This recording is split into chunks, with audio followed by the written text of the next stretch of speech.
Okay, in today's lecture we're going to cover the section 1.3 material on vector equations. And in the first part of this section, we're just going to review some concepts that you might have seen from your Calculus 3 or earlier courses on vectors. So recall from section 1.1 that a vector can be thought of as a matrix that has a single row or a single column. So in particular, we had defined what was called a column vector as an n-by-1 matrix, that is a matrix with n rows but a single column. So a column vector is a vector or a matrix that has a single column. And in the first part of this section, we're going to be working with column vectors in R2. Those are two-dimensional vectors or 2-by-1 column vectors.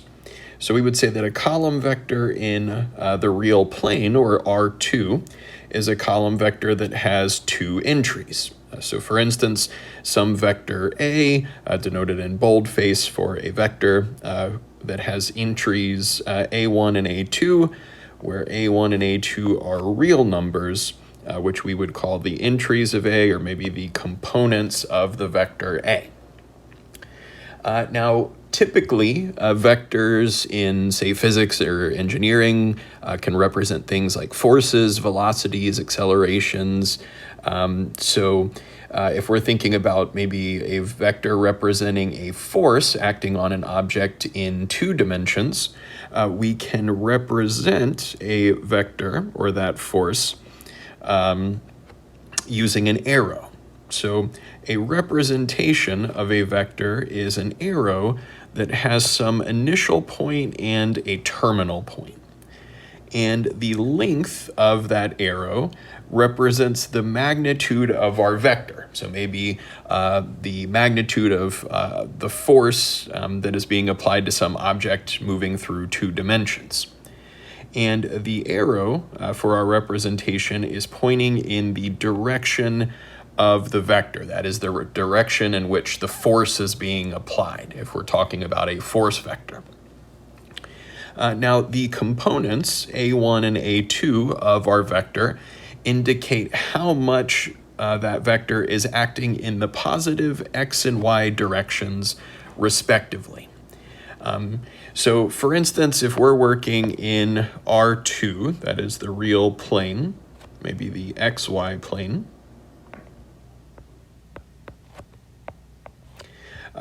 a representation of a vector would be some arrow that has a initial point and a terminal point. So maybe we have some vector whose representation starts with an initial point given here,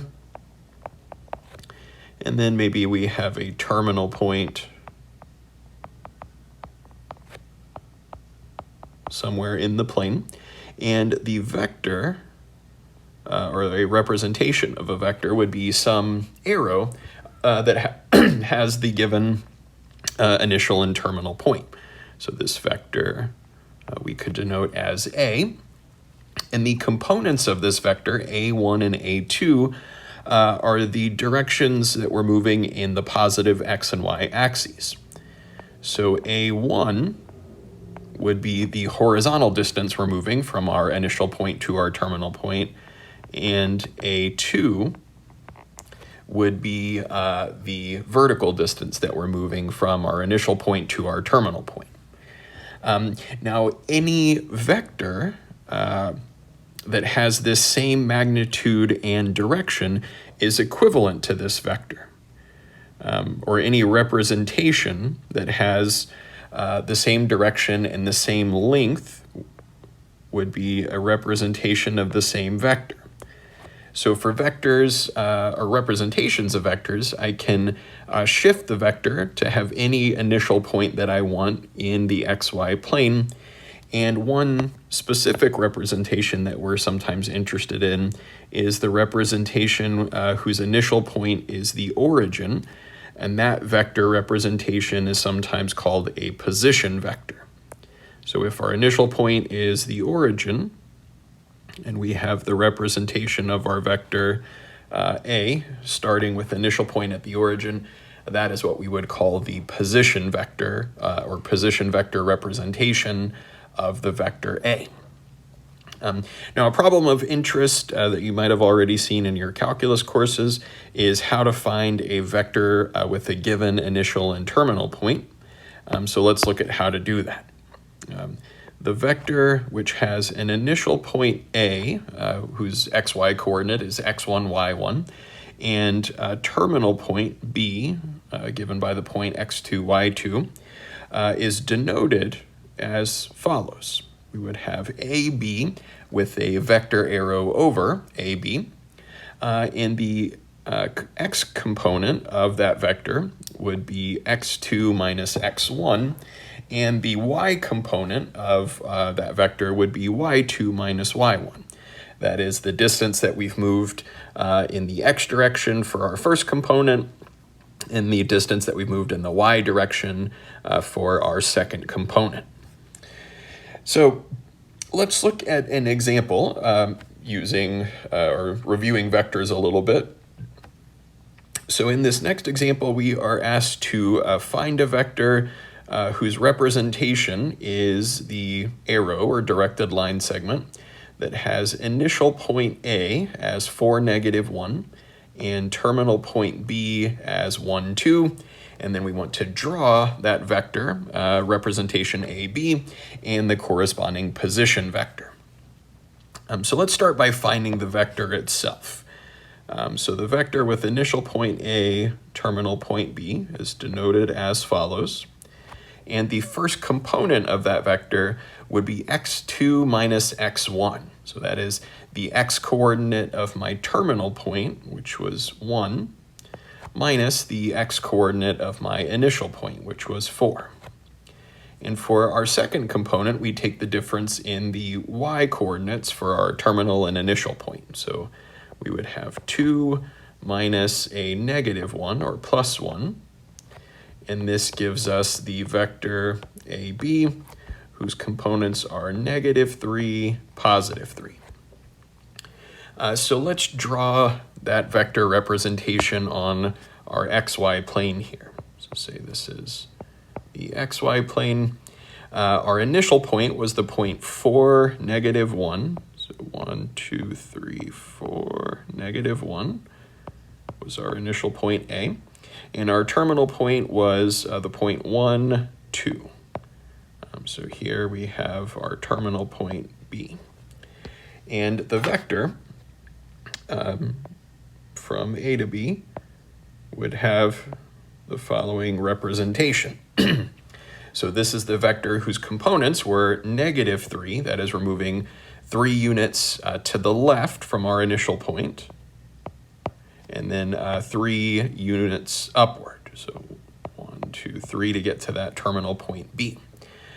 Now the corresponding position vector would be the vector whose representation starts at the origin. So we want our initial point to be 0, 0, and to get our terminal point, well, we move 3 units in the negative x direction, so to +3, -3, and then our y value, we move 3 units upward, so to +3, and we see that we have the same vector representation as before, but drawn in such a way that its initial point is at the origin. Okay. So a little review of vectors. Now some operations that we can perform with vectors that we'll start introducing in this chapter are scalar multiplication, addition, and subtraction of 2 vectors. So let's define each of these operations. Let's suppose that we have 2 vectors in the plane, A and B, whose components are A1, A2, or B1, B2, and we have some scalar, that is a real number C. So we could first define a scalar multiplication of a vector, that is multiplying a vector A by a scalar or a constant C, in the following way. So the vector c times a would be the vector whose first component is the constant c times the first component of our vector a, and the second component is c times the second component of a. That is, we multiply each of our components by the scalar. Now, geometrically, scalar multiplication can be represented by scaling the magnitude or the length of our vector and possibly reversing its direction. So let's think about this. If we have let's say that we have a vector whose representation is given here, a. If we were to take c times a, where the scalar c that I'm multiplying by is greater than 1, that would be increasing the length of my vector. Say if c were equal to 2, I would have the vector acting in the same direction as a, but with twice the magnitude, or twice the length. So similarly, if I were to choose c times a, where c is positive but less than 1, maybe something like 1/2, I would have the vector acting in the same direction as a, but with maybe half the length, or some fraction of the length of a. Now, if I take a negative scalar, let's say I took the negative of a, I would have the vector with the same length but moving in the exact opposite direction of a. Or if we took, say, -2 times a, I would reverse the direction and then scale the length by 2. So scalar multiplication can be thought of as scaling the length or magnitude of our vector and possibly reversing its direction. Now another operation that we can perform is vector addition. So the sum of two vectors a and b, which have the same dimension, these are both vectors in R2, would be the vector a plus b, where our first component is given by the sum of the components of a and b, that is a1 plus b1, and our second component is the sum of the second components of a and b, that is a2 plus b2. So you add exactly as you would expect, just add each component of your vector. Now geometrically, vector addition can be represented by using the triangle or parallelogram laws, which are equivalent ways to visualize this. So let's illustrate both of these and see that they yield the same result. So let's say that we have two vectors.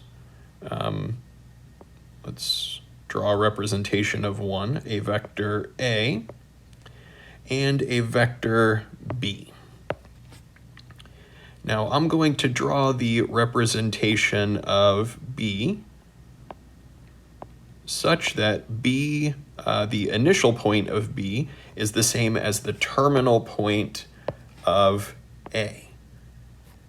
Then the sum of a plus b would be the vector whose representation completes this triangle, whose initial point is a and whose terminal point is b. This would be our sum, a plus b.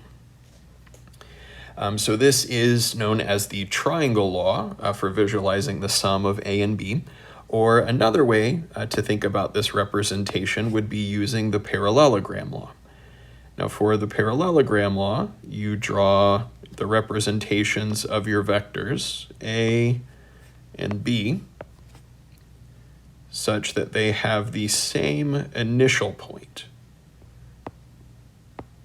So we're going to start these two vectors at the same initial point, and then we're going to look at the parallelogram that is formed by constructing the adjacent edges from these vectors a and b. So we have a parallelogram, and the sum of a plus b is the vector that starts at the same initial point as a and b and extends through the diagonal of that parallelogram. We see that we have the same representation as we achieved from the triangle law. So either way that you prefer to think about that sum, either the triangle law or parallelogram law, they're equivalent representations. Now the last operation that we'll discuss for now is vector subtraction. So the difference of two vectors of the same size, say both column vectors in R2, would be the vector A minus B, whose first component is the difference in the first components of A and B, and whose second component is the difference of the second components of the vectors A and B themselves. So that is, you just subtract the components of B from the components of A, exactly as you would expect. Now, for a geometric representation of subtraction, well, we can think about subtraction as addition by a negative scalar of one of our vectors. So for instance here, let's think about two vectors. Let's say we have A and B as before. Let's draw their representations here. To get A minus B, well, let's first think about the negative of B. The negative of B would be the vector that moves in the direction opposite of B and has the same magnitude, so we're just reversing the direction. And then to get the sum of A plus negative B, I could make use of the triangle or parallelogram laws. So here, using the triangle law, well, I have my vector representation A, and at the terminal point of A, I'm going to draw the representation of negative B. So the difference, A minus B or A plus negative B, would be the vector that completes that triangle, A minus B. Or equivalently, we could think about that using the parallelogram laws. Okay, so here we've defined vectors so far and their representations and a few operations for vectors of length 2 or vectors in 2 dimensions. But we can define vectors and vector operations such as scalar multiplication, addition, or subtraction for higher dimensional vectors. Those are, say, column vectors of length 3, length 4, or in general length n in a similar way. Let's look at some examples working with vector algebra a little bit. So here we are asked to consider the vectors A and B in the plane given here. So they're 2-dimensional column vectors. And we're asked to evaluate the following. So in part A, we want 3 times the vector A. So to get 3 times A, I take the components of the vector A and multiply them by 3. So for my first component, 2 times 3 gives me 6.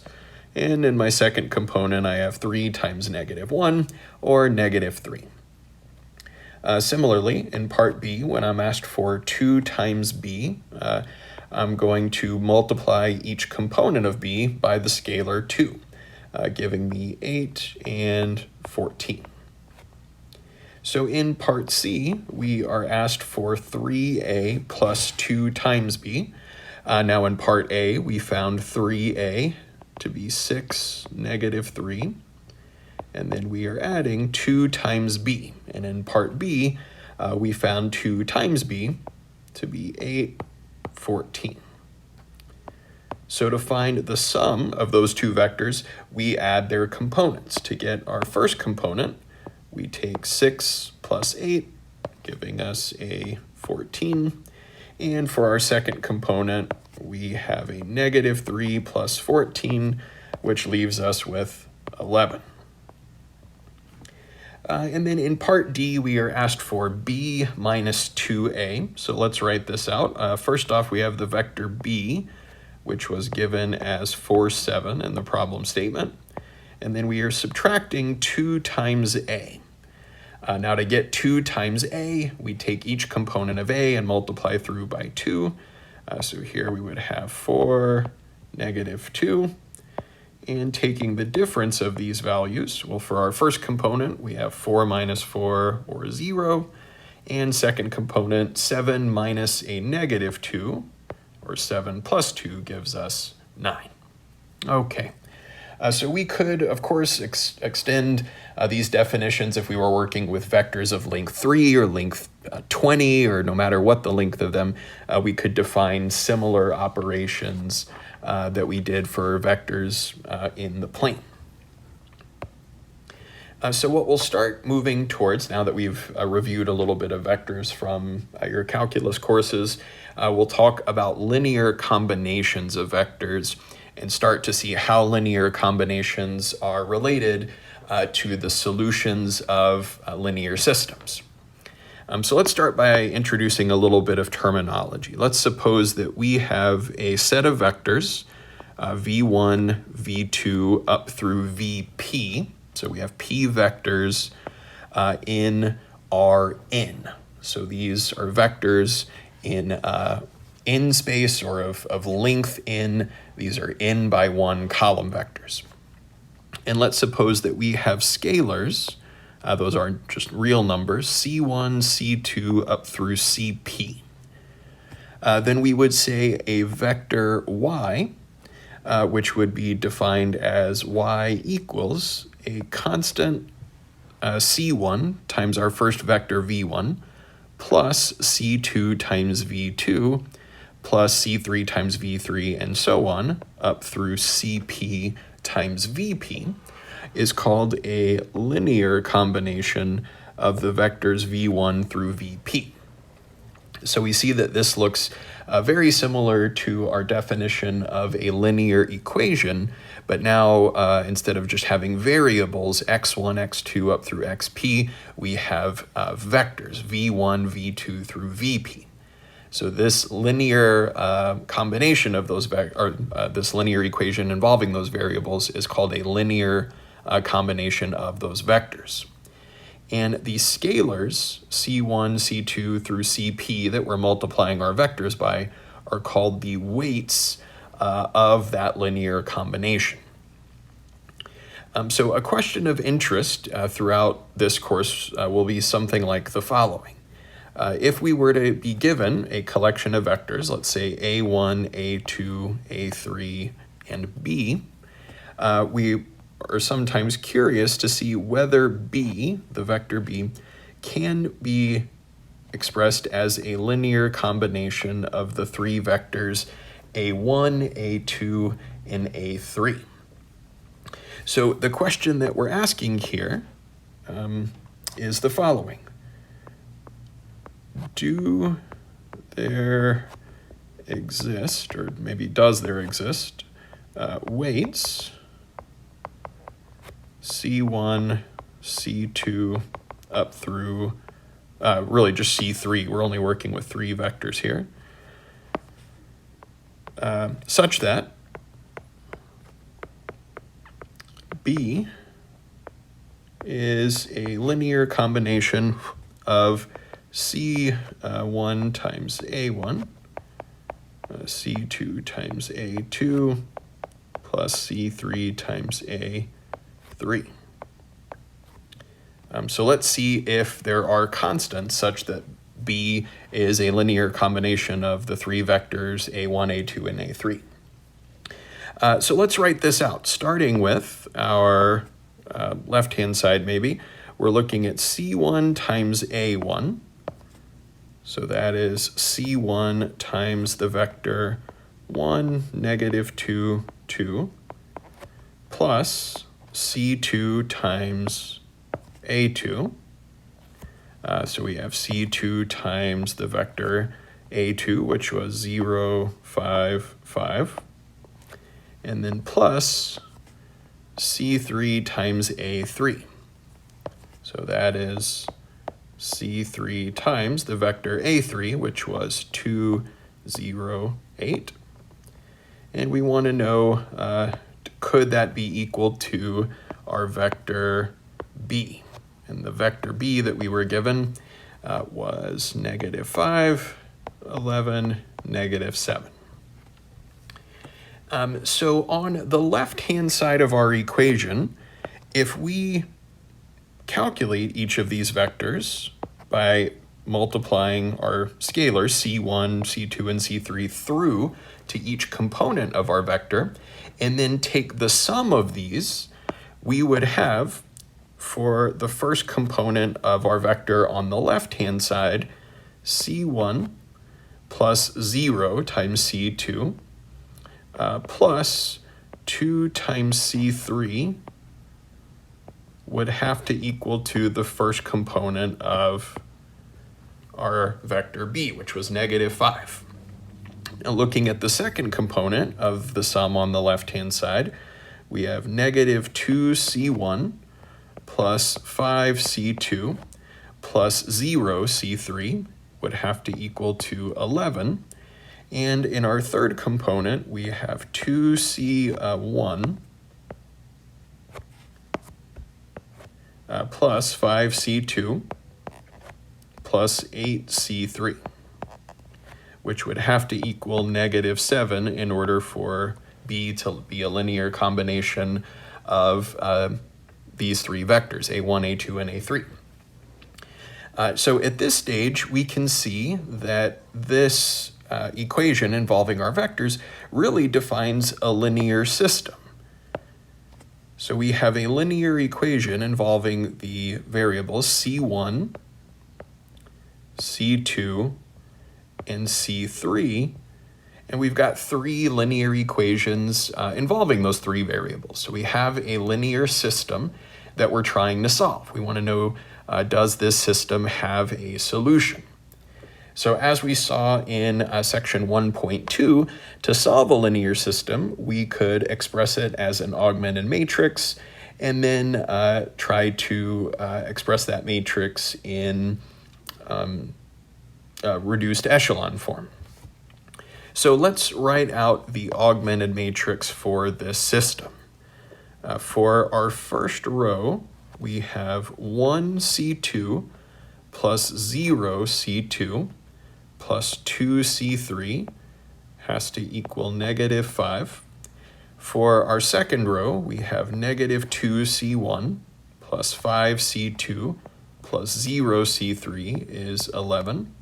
And for our third row, we have 2c1 plus 5c2 plus 8c3 would have to be -7. So to reduce this to reduced row echelon form, well, we look at our first row where our lead coefficient is 1, and we know that we need to kill off the positive and -2 that appear below that leading entry in our first column. So to kill off the -2 in the second row, we could take row 2 and add to it twice row 1. So my first row I'm going to leave alone. I have 1, 0, 2, -5. And my second row becomes 0, 5, 4, 1. Now in the same step, I want to kill off the 2 for the lead entry in my third row. And to do that, I could take row 3 and subtract from it twice row 1, which would leave me a third row of 0, 5,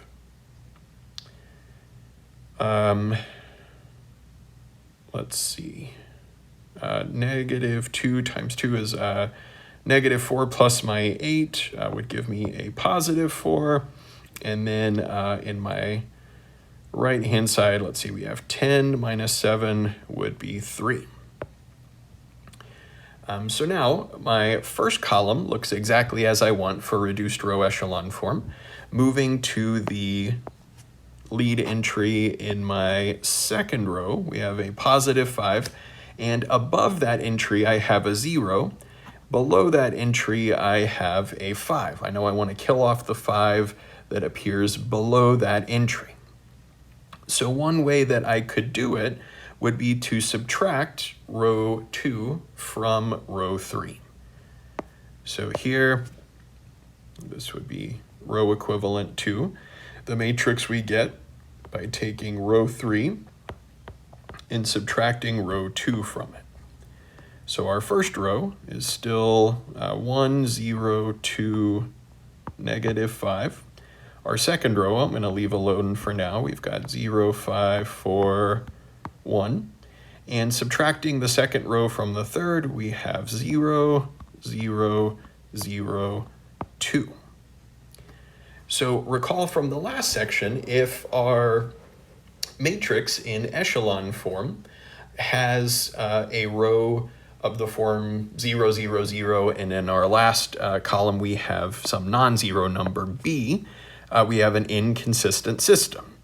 Or a little more intuitively, this last row says that 0 has to equal 2. We know that that's impossible.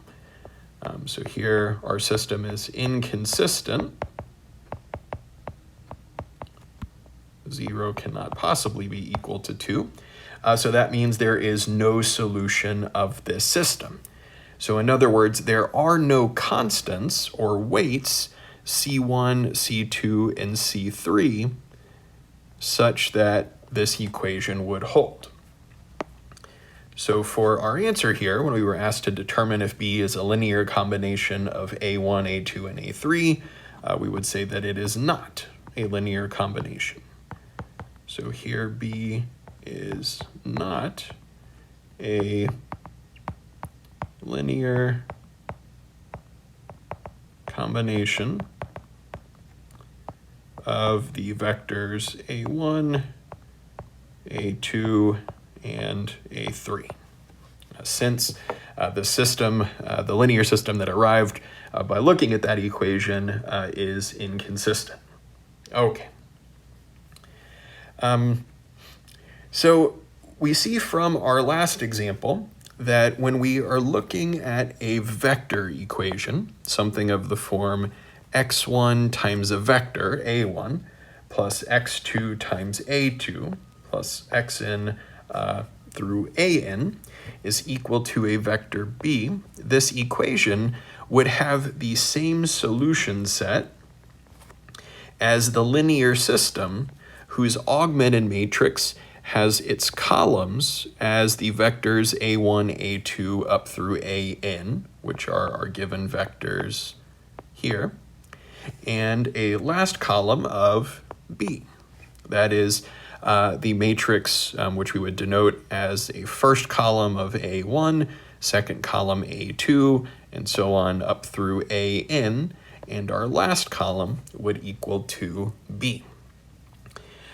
So we could say here that B would be generated by a linear combination of vectors a1, a2 up through an if and only if there is a solution of the linear system corresponding to that augmented matrix.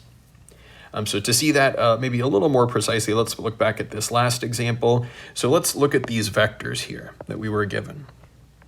A1, A2, A3, and B. So after we rewrote this as a linear system, when we formed the augmented matrix, the first column of this augmented matrix was A1.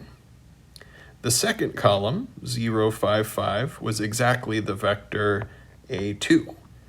The third column was A3, and our fourth column was the vector B. So the only way that B is a linear combination of a set of vectors is if this matrix, which has columns as our vectors A1, A2 up through AN and B, is an augmented matrix for a consistent linear system. So let's look at another example that's sort of similar to what we had considered previously. So let's suppose that we have a matrix A and a vector B given by the following. So A is a 3 by 3 matrix, B is a 3 by 1 column vector, and we are asked to determine whether B is a linear combination of the vectors which form the columns of the matrix A. So here the columns of A we could maybe call A1, A2, and A3. And the question is whether B is a linear combination of those three vectors. Exact same sort of question that we were just looking at in the previous example.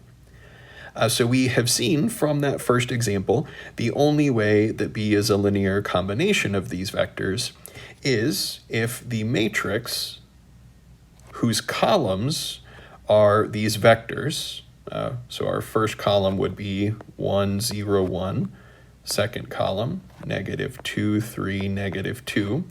And our third column, -6, 7, 5.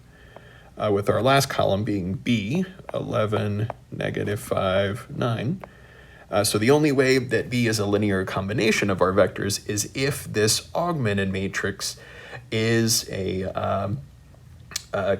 augmented matrix for a consistent linear system. It has to have a solution. So to see whether this augmented matrix is consistent, we need to try to reduce this matrix to a reduced echelon form. So looking at our matrix, the lead entry in the first row is 1. Our lead entry in the second row is 3, so we already have a 0 below that 1 spot. And then in our third row, the lead entry is 1. I need it to be 0 in that third row. So in order to kill off the 1 in the first column of my third row, well, there's a few ways I could do it. An easy way would be to take row 3 and subtract row 1 from it.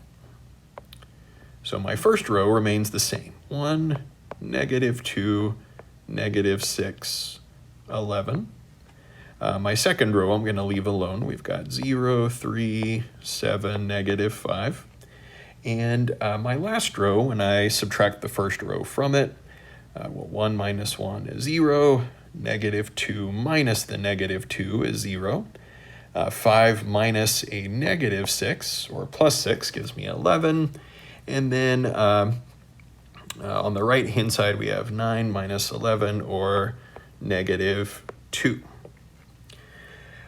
So at this stage, I can see that this matrix is in echelon form. I have lead entries, which have zeros below them in each column, so below this staircase line. The size of each step is 1, so that is the lead entry in each row is in a column to the right of the lead entry in the row above it. And we see here that all of the entries below that staircase are 0. So our third condition for a row echelon matrix is satisfied. And we see that in this matrix, we do not have any rows of the form 0, 0, 0 equals a non-zero constant. In other words, this system is consistent by the theorem that we saw at the end of section 2.1. So we can say the system is consistent. And what that means is there is a solution of this system, which means that the vector B is a linear combination of the vectors A1 and A2 and A3. So here we can say our vector B is a linear combination of these vectors A1, A2, and A3. Now if we wanted to see how B could be written as a linear combination of these three vectors, we would need to solve the system given by our augmented matrix which is a little tedious in this example, but we'll see an example later in this section as to how to find those weights. So for now, let's move on and define something known as the span of a set of vectors, which is directly related to a linear combination of vectors. So let's suppose that we have a set of vectors v1, v2 up through vp, which are vectors in Rn, so column vectors of length n. Then we would say the set of all linear combinations of those vectors, so that is the set of all vectors which can be written as a linear combination of v1 through vp, would be denoted by span of the set v1 through vp, and this is called the span of those vectors, v1 through vp.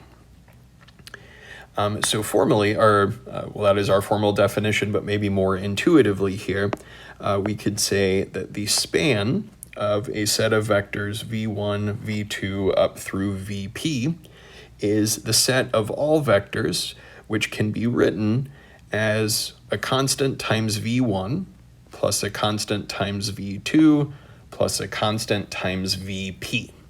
So the set of all possible linear combinations of these vectors where our weights, c1, c2 up through cp, are scalars, is what we call the span of that set of vectors.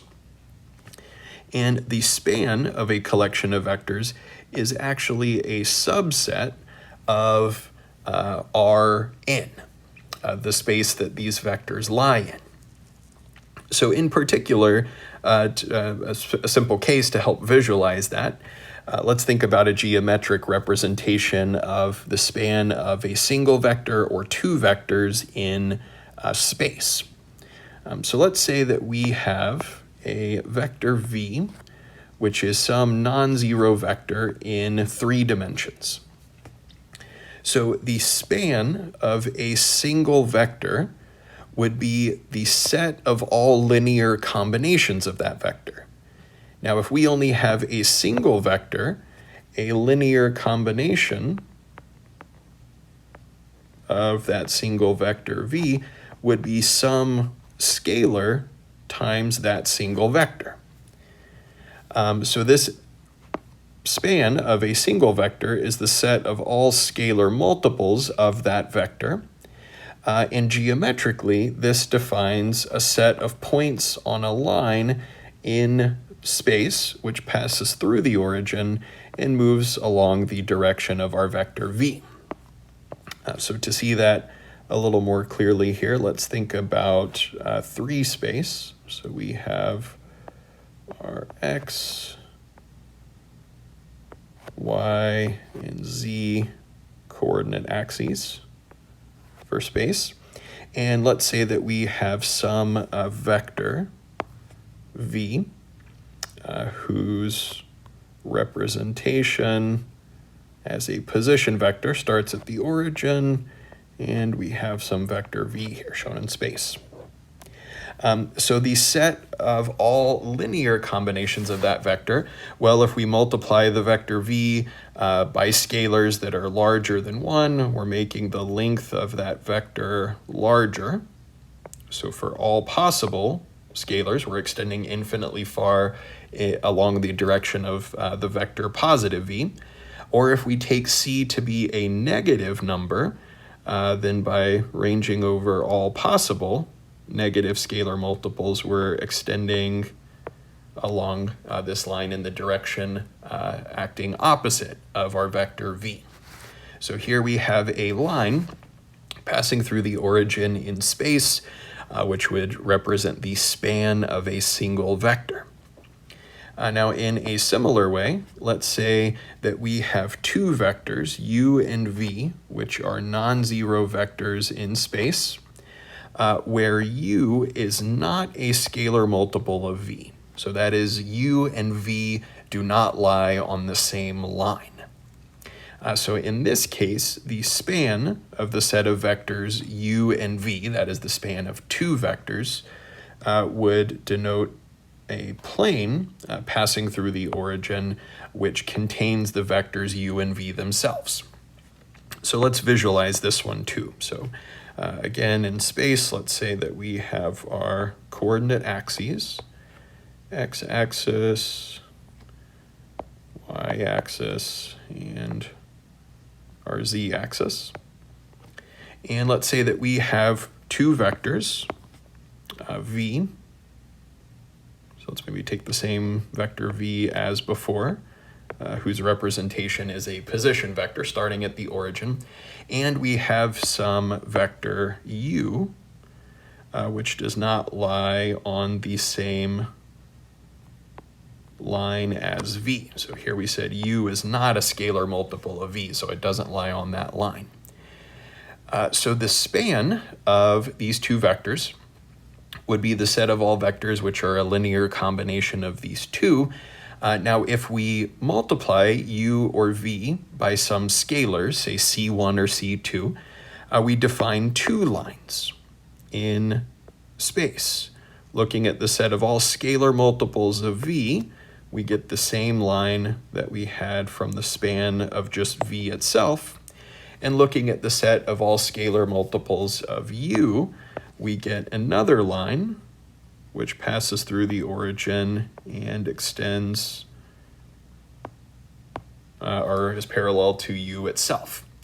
Now, the set of all linear combinations of such vectors would be any vector that would be formed by the triangle or parallelogram law by summing vectors along these two lines. So we see that for our sum, for using the parallelogram law, we could start at the same initial point, and if I'm looking at any possible scalar multiples of these different vectors, I can generate any vector that would lie in the plane in space passing through the origin, which contains those two vectors, or those two lines defined by u and v. So here we have a visual representation of the span of a single vector or two vectors through space. So when we're considering a span of a set of vectors, a question of interest is often whether a given vector would lie in the span of a set of given vectors. Now, let's ask ourselves the following. Suppose that we have a collection of vectors, say a1, a2, and b, which are vectors in space, and we are asking whether the vector b lies in the span of a1 and a2. Now we can see pretty clearly that a1 and a2 are not scalar multiples of each other, so they do not lie on the same line in space. And so we're asking whether a given vector b would lie in the plane containing a1 and a2. So to determine that, we would need to ask ourselves whether we can write b.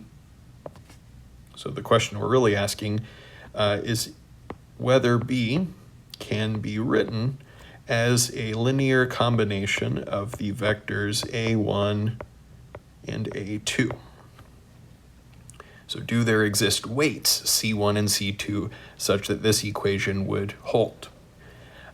So the answer to that question, we saw, is equivalent to considering whether a augmented matrix whose columns are a1, a2, and b is a consistent linear system.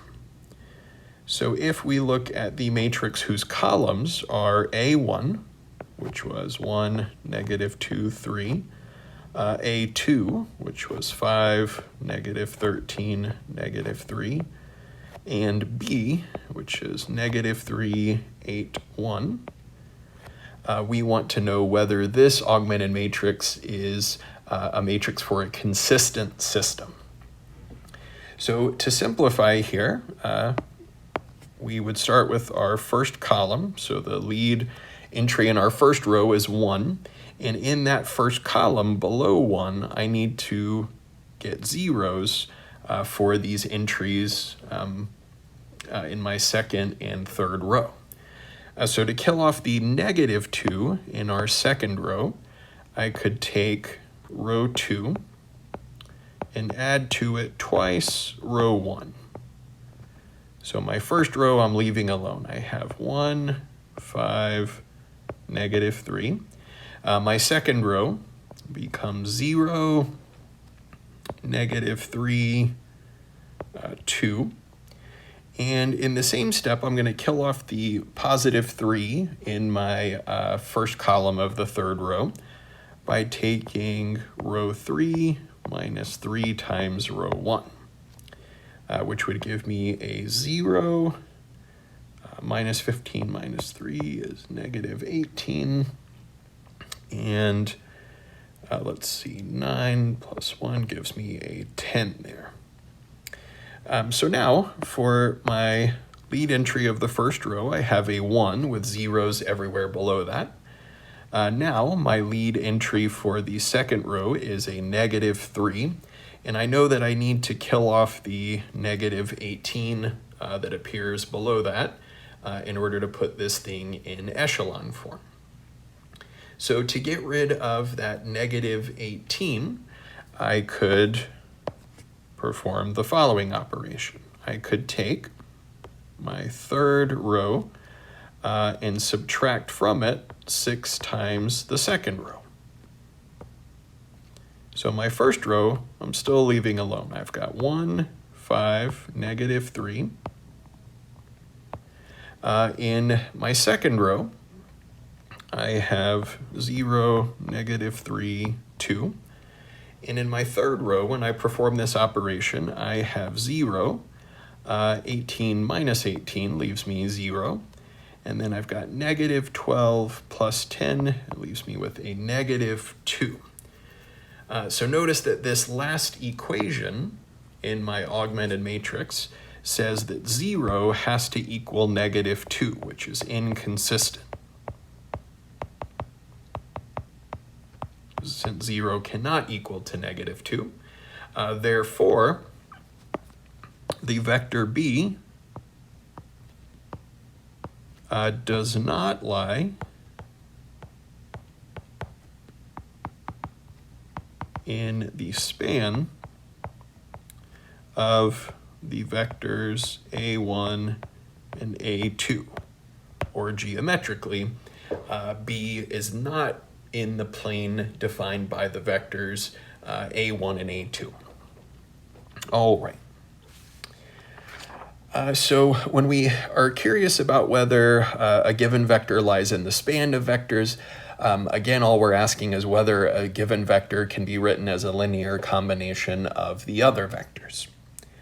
So let's look at another example. Very similar. Here we have vectors a1, a2, and b, which are vectors in space. They're length 3.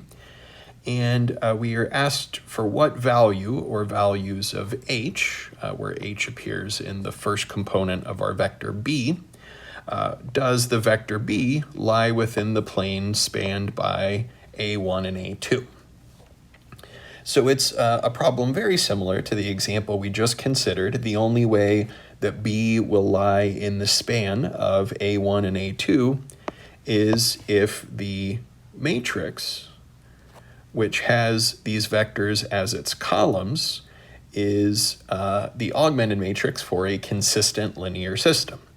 So here our first column will be 1, 0, -2. That is our first vector, a1. Our second column will be a2. That is -3, 1, 8. And our third column is b, which was h, -5, -3. And we want to see whether this is a consistent linear system. So we're going to perform row reduction on this matrix. So looking at our first row, the lead entry is 1. We have a 0 directly below that, but we need to get rid of this -2 in the first column of our last row. So an easy way to get rid of that -2 would be to take row 3 and add to it twice row 1. So my first row remains the same, 1, -3h, and my second row remains the same, 0, 1, -5. So now my third row, when I perform this operation, becomes 0, 2, and then let's see, we're taking 2h and adding to it -3, so I've got 2h minus 3. So now my first column is exactly of the form that I want. I've got a 1 as my lead entry in the first row and zeros below that. Lead entry in my second row is 1. And to get this in echelon form, I need to get rid of the 2 that appears below that term. So to eliminate that factor of 2, I can take row 3 and subtract from it twice row 2. So my first row is still 1, -3h. My second row is still 0, 1, -5. And when I perform this operation on the third row, I get 0, -2 plus 2 is 0, and then I have 10 plus 2h minus 3, which leaves me 2h plus 10 minus 3 is 7. Now, the only way that this system has a solution, that this is a consistent system, is if this last row is all zeros. Recall from the end of section 1.2, if this augmented matrix has a row of the form 0, 0, 0, and then some non-zero number, then it is inconsistent. So the only way I have a solution here is if this constant on the right-hand side of my third equation, that is 2h plus 7, is equal to 0.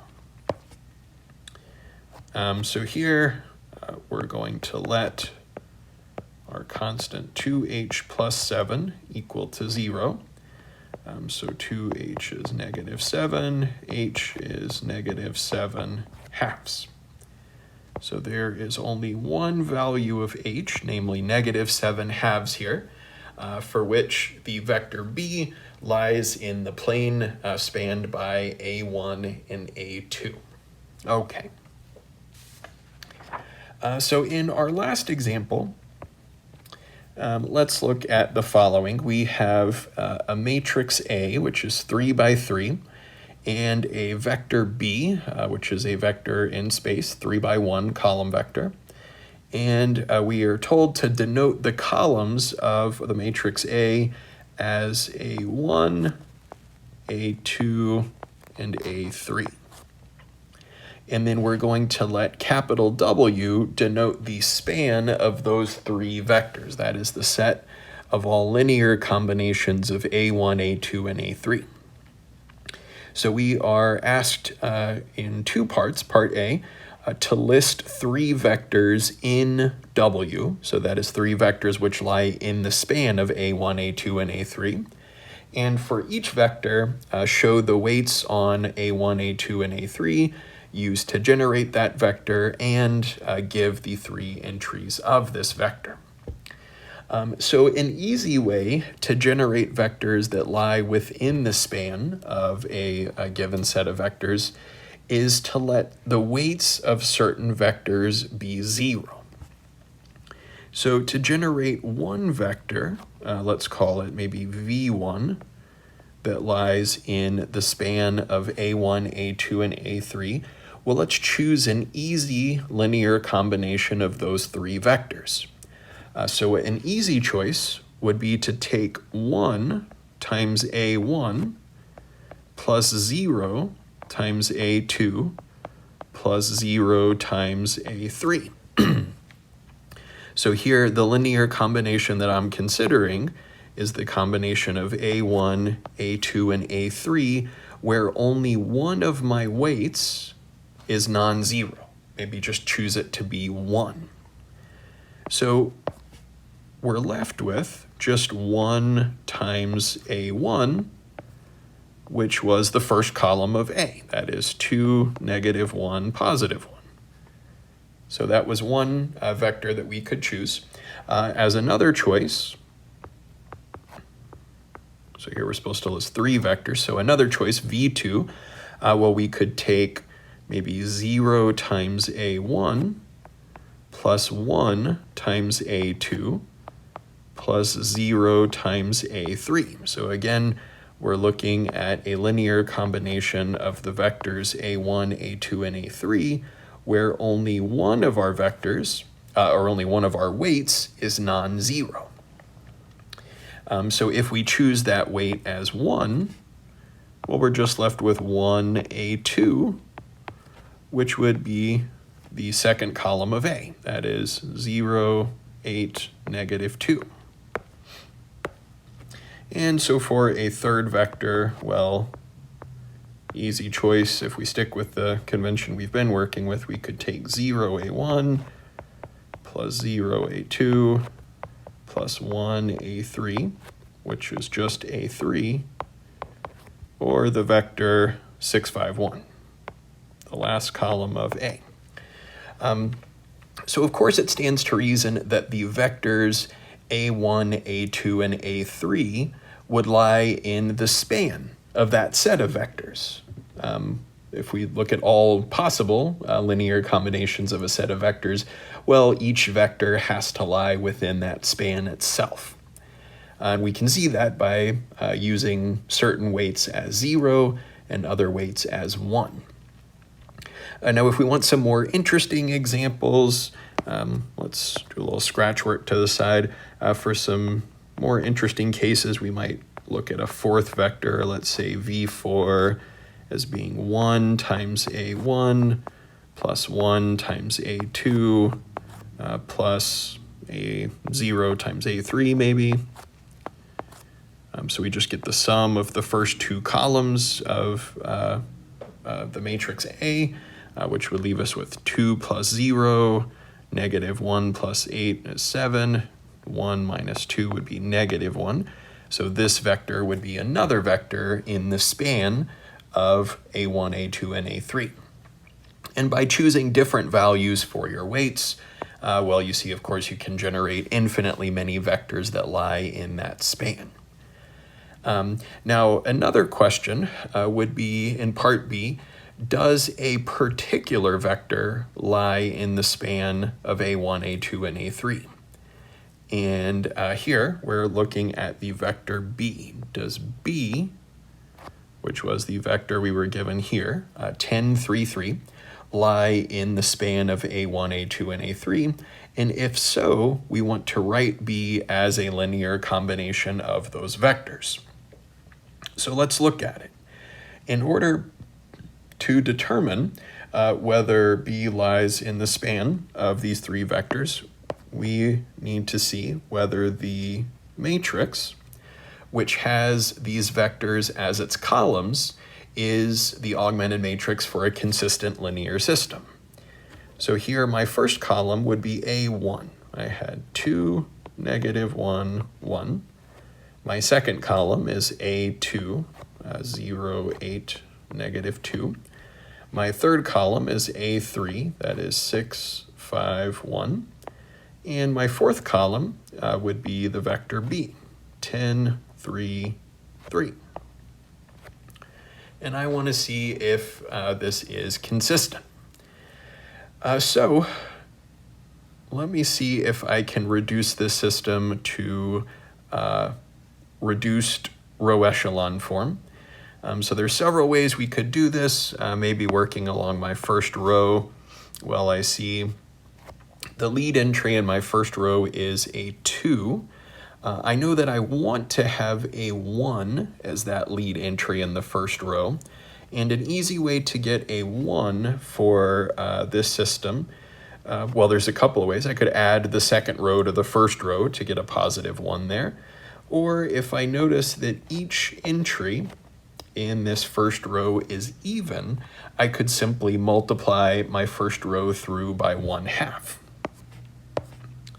So let's proceed that way. I'm going to take half of my first row, which would make my first row 1, 0, 3, 5. Now, in the same step, let's see if we could simplify a little bit. So I know that I want the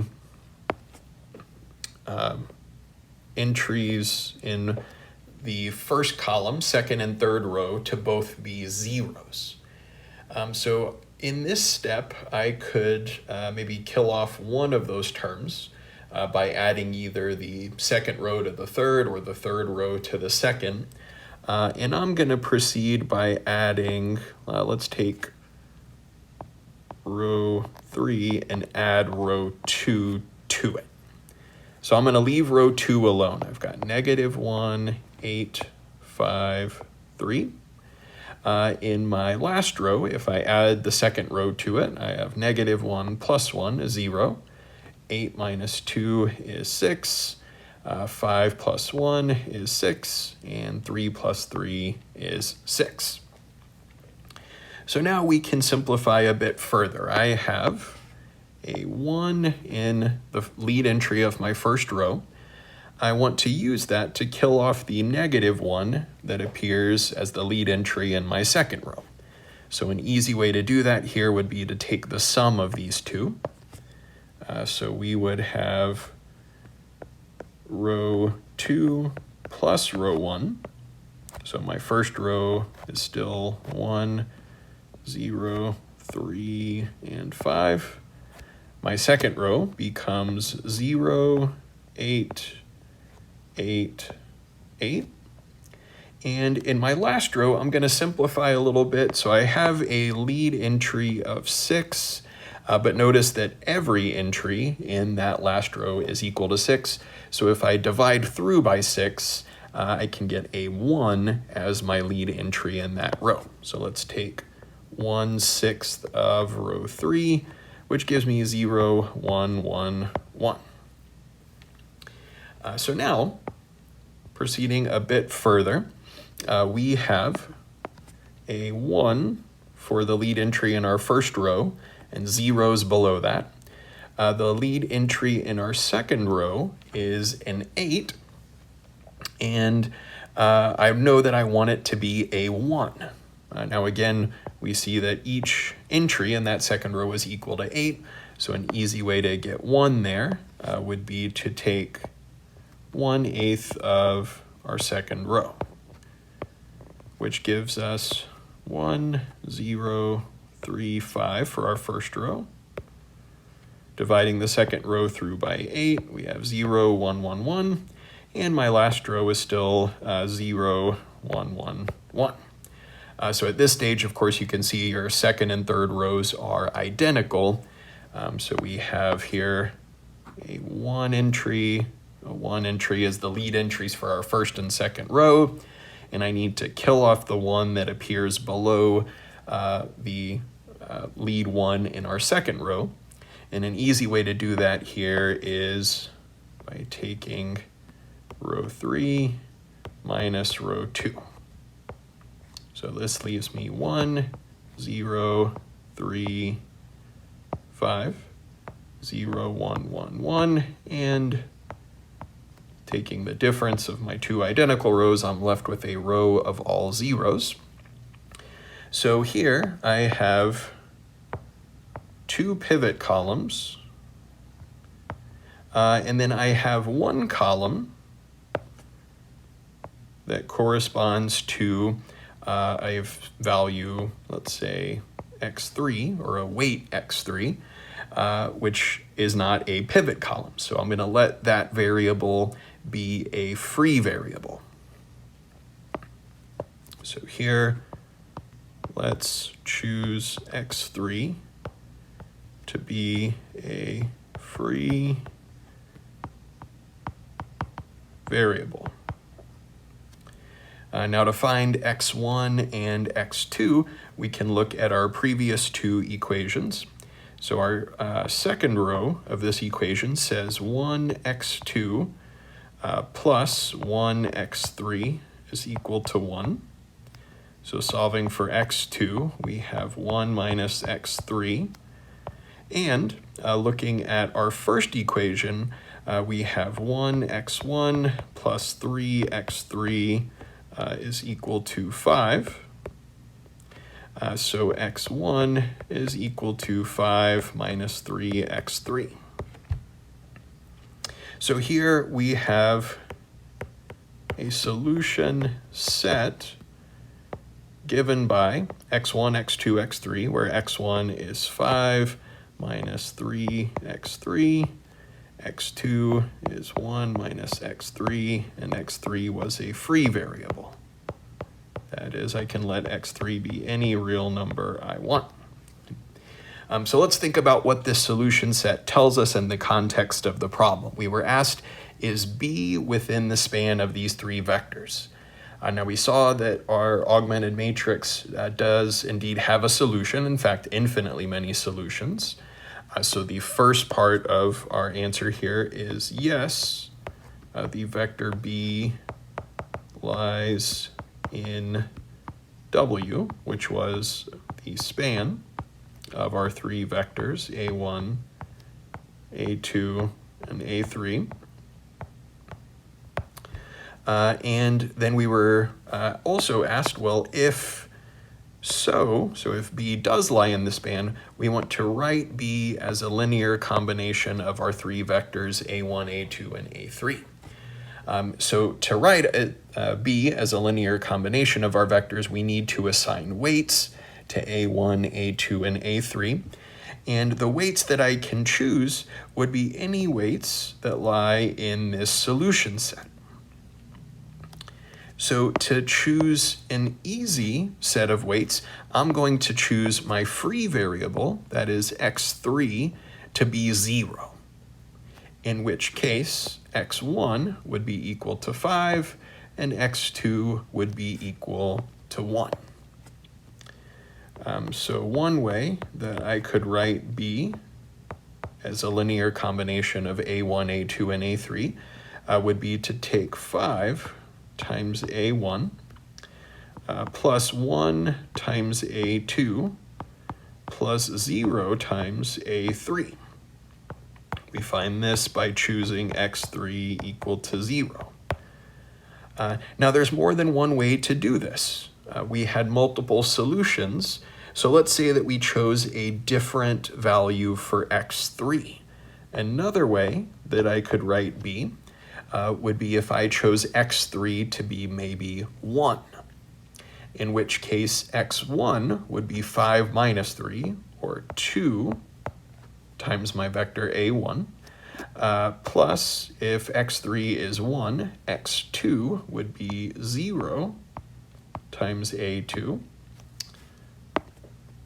constant 0 times vector A2, and then I would take as x3 1 times A3. So this linear combination I could get if x3 was taken to be 1.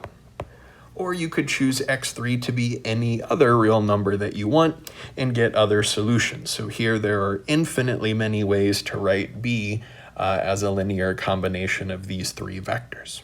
Okay. So that finishes up our section 1.3 material on vectors and linear combinations of vectors, which leads us to a span of a collection of vectors. And the key idea that we're looking at in this section is that a vector would lie in the span of a set of vectors, or equivalently, a given vector could be written as a linear combination of a set of vectors if the augmented matrix that has those vectors as its columns is the augmented matrix of a consistent linear system. So we're starting to see a relationship between linear combinations of vectors and solution sets for